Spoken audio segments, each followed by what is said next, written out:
Hello friends, today I, Dr. Pankaj Sani, will disclose the secret of success based on research, that is effectiveness through good habits.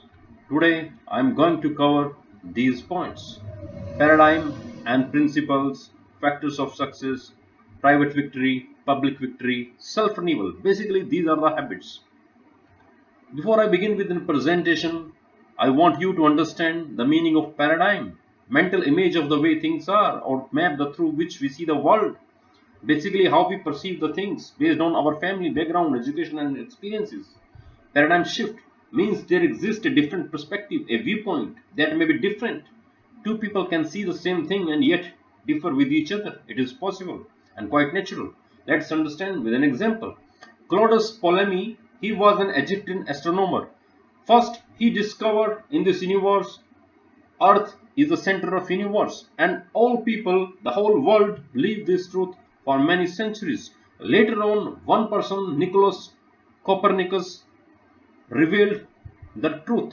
He said, Sun is the center of an universe. So the total paradigm shift happened.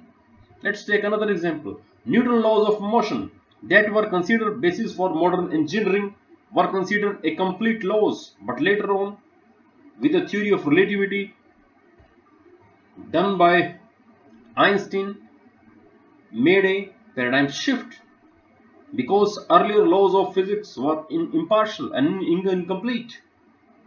The purpose is that the point is that to have a correct paradigm, one should keep an open mind and realize that however much we see, there is always more to the picture. We should work to have correct and healthy understanding of the world around us. Basically, it is a study of a research done for 200 years, studying literature on success. Two factors came out. What makes a person extraordinary success? Personality and character. As you see, tip of the iceberg is represented by the personality. Personality appears is the whole thing, but in actual character plays an important role. Let's understand. In a study of 200 years of literature of success from year 1750 to 1950, the first 150 years of literature, it has been found all the personalities, those who have achieved extraordinary success, they were having a strong character. They were strong on integrity, compassion, fidelity, courage, responsibility, contribution, patience, simplicity, justice. Means they were having these qualities. But in last 50 years of literature, there has been a changes in the content of the literature. It has been found people started focusing on how to appear rather than how to actually be. They focused on public image, behavior, communication skills, positive attitudes, techniques. In totality, there are two factors which comprises to have extraordinary success in a life, that is personality and character. But character plays a major important role, as we have seen behind that the deep tip of the iceberg. Now let's understand the character. Why it is so important? To understand this, let's make a reverse assumptions. How many of you would like to be associated with the dishonest people? How many of you would love to be associated with cruel people? How many of you love to promote disloyalty, infidelity, injustice, or you would love to have impatience, complexity? I think no one. That is why character is so important. Now, what is character? It is a pattern of actions, behaviors, thoughts, and feelings based on universal principles, moral strength, and integrity, and the guts to live by those principles every day. It is who you are and what you do when no one is looking. It takes courage to do what is right when it may cost more than what you are willing to pay. Our character is more than just what we try to display for others to see. It is those character qualities that determine a person's response in any given situation. Let me give you one example. Once upon a mother of a child approached Gandhiji and requested him he should teach a lesson to her son so that he should leave a habit of eating sugar. Then Gandhiji said, okay, you come meet me next week. Then the lady approached Gandhiji again in coming week, and then the Gandhiji simply said, boy, eating sugar is not healthy for you, so that you should leave the habit of eating sugar. Then the lady was surprised. He said, Gandhiji, you would have said the same single line in the last week also. Then the Gandhiji replied, when you approached me, I was also having a habit of eating sugar. So I cannot say the things to others which I don't do. That is the example of demonstration of high character. Okay, let's move to the important habits which are going to make the character. Character is basically composite of our habits. Charles Noble once said, we make habits and then our habits make us. Stephen Covey, famous thought, says, sow a thought, reap an action, sow an action, reap a habit, sow a habit, reap a character, sow a character, and you reap a destiny. So first three habits will make you from dependent to independent. So let's decode the first three habits. The first one is be proactive. Instead of waiting for environment or the things to get worse in our areas of life, act in advance to make it best. Everywhere it applies, professional life, family life, health. There are two kinds of approaches, reactive and proactive approach. One should have proactive approach in life.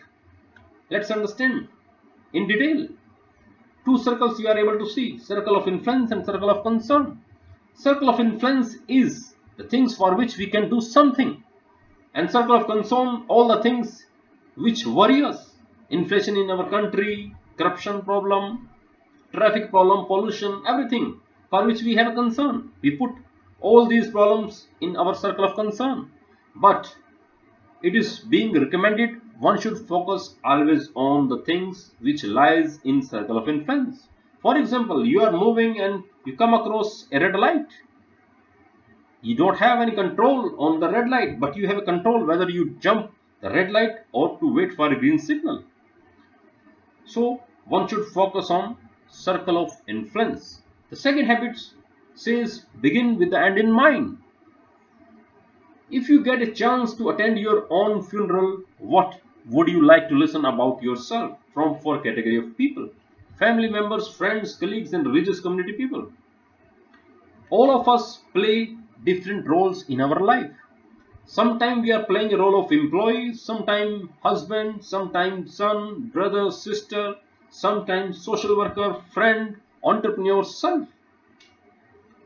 So the point is that in the second habit, begin with the end in mind, that says there is exist a ideal situation which you would like to achieve in every role.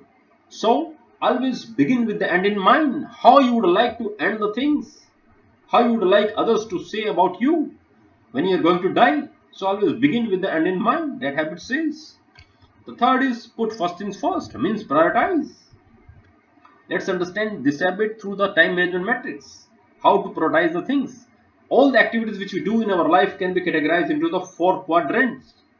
The first quadrant says urgent and important. No one can ignore this quadrant. Deadlines, crises, pressing problems, all are the examples of first quadrant. No one can ignore. Then comes second quadrant, not urgent, important.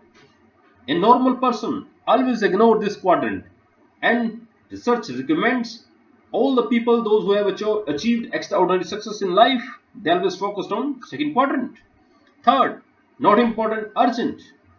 Phone calls, interruptions, some mails, reports, pressing matters. It might be possible. So you have to decide which activities to put for which quadrant. The fourth quadrant, not urgent, not important. So every one of you has to make a practical exercise by identifying all the four kinds of quadrants and putting activities which we do in our daily life. And now you know for which quadrant you should focus more. Obviously, second quadrant. Now the next three habits will make you interdependence, will make you how to work with others. Think win-win. While dealing with the people in different situations, it should not happen. Sometimes we gain maximum and others not gain. We should always look for win-win situation. Others should gain, we should also gain. Like we have a bank account, similarly there exists a emotional bank account. For example, you must have experience. Sometimes we do mistake and our best friends forgive us. Similarly, when our best friends or known people, they mistake and sometimes we forgive them. Why? Have you ever thought that? Because there exists an emotional bank account between every one of us. By doing favors, by doing good deeds, we keep depositing the things in emotional bank account, and at the time of crisis we draw that fund. That is how things work in reality. So one should always keep depositing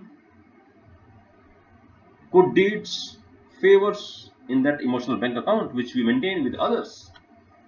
Fifth habit: seek first to understand, then to be understood. Why nature has given us two ears and one mouth? Just because we listen less, we should listen more and speak less. Sixth, synergize means that whole the part is greater than the sum of its parts. If you put two pieces of wood together, they will hold much more. If you plant two plants together, the roots commingle and improve the quality of soil, making plants grow better than if they were separated. 1 plus 1 is equal to 3. That is the power of working in a team. That key is value the differences in opinion of others. This will help you to make synergize. Seventh habit, self-renewal. While focusing on the first 6 habits, which will give you private and public victory, while focusing on these 6 habits, you should always focus on these 4 points.